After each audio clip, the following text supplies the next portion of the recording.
have a really small pencil that's hard to hold?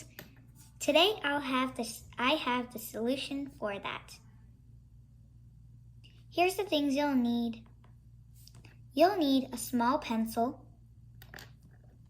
a large pencil that's long, and you will need a straw. So first you're going to take your large pencil and you're going to put it in your straw like this. And you want to put it halfway, and then you're going to take your small pencil and put it in. And there we go.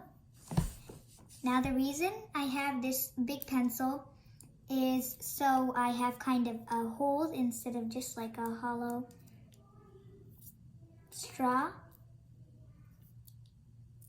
And secondly, this is a really nice solution. You can adjust it a lot. Let's say I have another small pencil. So here I have some more small pencils and I'll test them out. Now this is a Prismacolor pencil, a Crayola pencil, Crazy Art pencil, or Arteza pencil will also work. Depends what size of pencil you have. That's the size of straw you'll need. This will also work with broken crayons. If you have a broken crayon. Okay, there we go. Now I have a red as well. Let's try this. To secure it nicely.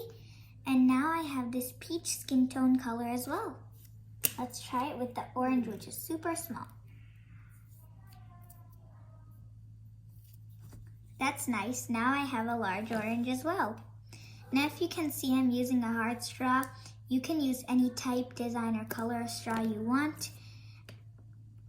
I suggest using a paper straw to be environment friendly. Thanks for watching. Hope you enjoyed this short video. Don't forget to subscribe and click the notification bell to get to know when I make my latest videos. Please like this video.